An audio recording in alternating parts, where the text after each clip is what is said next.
Hey everybody, welcome back to another video. And today I want to give my initial impressions on Throne and Liberty. So I've been playing it for 2 days now.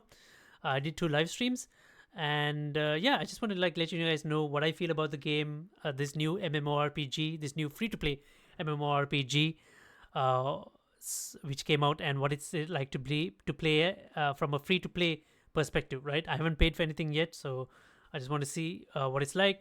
Is the gap between the paid perspective, is it larger from free to play? What does it feel like from my initial impressions? Right, I haven't been playing for that long yet, so but I'm just going to give my initial impressions so far. Right, so I would play the game now and kind of like try and show a few things to you guys, but it's under server maintenance, so uh, we can't play the game now. But from my earlier streams, I can show like a few footage and give my unfiltered thoughts on it. Right, so first thing off the get-go is when you're joining a server, right, very important when you're joining a server is to quickly look for the servers that do not have character creation locked on it, and just quickly join a server with a green symbol. And once you're in that server, quickly create your character. Like, don't even spend time modifying, just hit a preset and click start game. Why? Because of this. When I was creating my character, as you can see at the bottom, I did not notice this earlier, but it said you are number 640 in the queue, which means even after you hit start game, you're going to end up waiting in the queue. So do not waste time creating your character. Just jump straight into the game so that you can get ahead on the queue. So what happened is, I'm waiting in queue here, and then I get a gateway server timeout, right? Eventually, somewhere here, screen goes black, and I'm stuck here doing nothing. So I Alt F4, right, go into a completely new server, go into a different server, make some variations to a preset, hit start game, and I'm able to jump right into the game. Right, so for the time being, do not spend your time creating a character. Just jump in, just jump in. Afterwards, you can recreate your character, you can change your appearance again, but you need to spend some token or something. I'm not exactly sure how to get the token yet, so you can do it eventually. Right. Next thing is, without spoiling too much, right? Without spoiling too much about the game, I can only tell you this much, right? I don't want to spoil anything for you guys. The game is from an MMORPG, from compared to other MMORPGs like RuneScape, and I've played like a very early version of WoW. I would say this is quite simple, right? Simple compared to those. It's quite straightforward. The setting of the game is nice. The dark fantasy vibe of the game is nice. The action dark fantasy, I would say, of the game is nice. Sorry, action adventure dark fantasy vibe of the game is nice. And the setting is nice. The story is quite nice. It's engaging so far. None of the quest feels repetitive, and yeah, you have 7 different types of weapons you can use. You can use two at a time, so that means you can create up to 42 different variations, builds. Um, so yeah, so you have, and then you can morph into animals. As you can see here, you can morph into 3 different types of animals depending if you're sprinting, you're gliding, or you're swimming. So you morph into a land animal like a wolf or a lion or something. When you're running, when you're gliding, you morph into a bird, and when you're swimming, you morph into like something like a beaver at the very beginning. But these cosmetics, you can change it, you can pay for it, you can earn it, you can do all sorts of things as you go on. As in every MMORPG, cosmetics is a thing, right?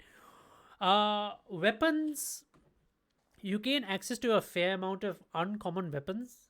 I would say at the beginning, you can get your hands on this as you complete quests. Uh, and in the battle pass, you get some really decent items to upgrade your skills, upgrade your weapons, upgrade your accessories. So you do get a fair amount of things from the battle pass as well. Of course, the paid battle pass gives you a whole lot more things, but I think if you're not playing PvP yet, I think it's fine. The gap doesn't feel too big. And yeah, I haven't joined the guild yet, and the reason is because I want to do things at my own pace as of now. I don't want to join a hardcore guild, and if I were to join a guild, it'll be a less easygoing guild. Like, people would chill most of the time. Like, I don't want to do anything crazy. I don't want to stick to a schedule and thing like as of yet, right? Yet. So my requirements might change going further in, but yeah, we'll see how it goes, right? So The combat system is quite nice. You can switch between two different types of combat views. You can do the classic way where you use your mouse to turn the camera while holding the right click button, and then you can click on all your abilities, or you can hit the key, or you can switch to a more action mode where you use your mouse without clicking to turn the camera, aim, and then right click to attack, and then you had to use the number keypads to kind of like do your to activate your skills, right? So the skill system is very straightforward. So depending on and the environment is also quite nice. The world is done quite beautifully. There's a lot to explore. There's a lot to gain. There's the battle pass system. So obviously you get some really cool weapons in the paid battle pass. So if you're into that kind of thing, but you can still play free to play. You get some really decent weapons at the beginning. You can earn some good weapons, right? So here's me trying to change my character, but I cannot. You need to spend some ticket or token here in order to do that. That's fine. We are not too worried about it. The questing is nice. You get two different types of questing. You get like the chapter questing, the adventure questing, which is part of the story, and then you get exploration questing. Objectives to do in each region, kind of like to learn a little bit about the lore, learn a little bit about what's happened to the land. So you get two different types of questing. So the purple questing is adventure, and the blue questing, the blue quest icons are for exploration quests. And each of these the regions, like so as in any MMORPG, you get your regions with low level characters, you get your regions with high level enemy types. So you have to eventually level up as you explore further on. So that's pretty much expected in most MMORPGs. So yeah, as you can see, combat is quite decent. Like, it's not too complicated or anything like that. It's just your basic MMORPG stuff, right? So as you can see, other players around. A lot of the area so far, at least what I've explored, is PvE, right? There's like a section in the first city you explore, like a PvP arena, which you can fight other players if you want to. So, but yeah, that's about it. So as you level up, you gain new skills, you gain new weapon mastery, you gain new passive skills as well, and all these skills you need to choose what to equip, right? So you have that bit of a load to still look into. Let me see if a place where I access the skill tree, so I can just show it off. So over here,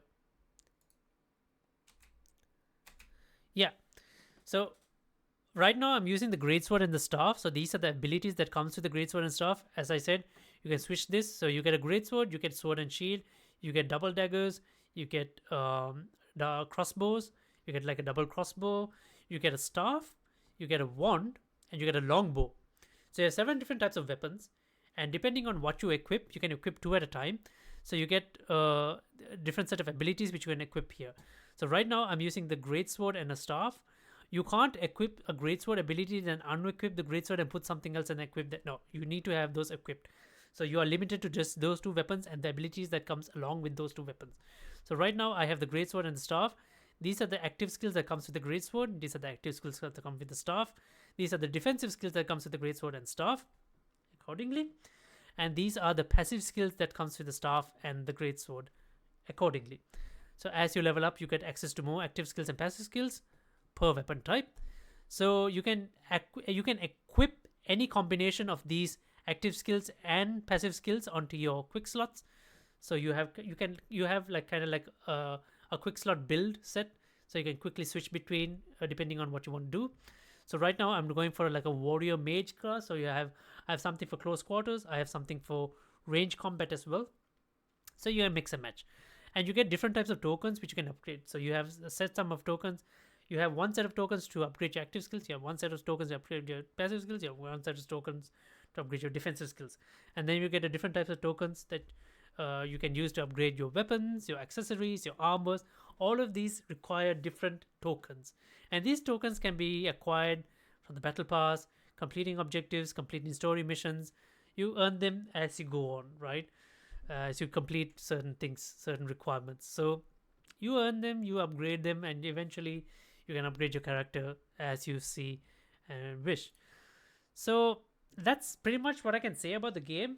Uh, I would say you guys just play it, give it a play an hour to see what you like, and yeah, my initial impressions are quite strong. I like the game so far. I like what I'm seeing. I don't see too much of a gap between myself and other players, other high level players who have got the early pass, who have paid for battle pass and things. I don't see it yet because I haven't. I think that's mainly because I haven't done any of the PvP stuff yet. I haven't done any of the guild wars. I haven't taken part in anything yet. So as from a free to play from perspective for someone who wants to play like solo, do your own thing for the time being, it's quite enjoyable. There's not too many things bothering you. So yeah, hopefully you guys played, and hopefully you guys have a blast as well. I'll see you guys in the next live stream or video. Till next time, then bye bye.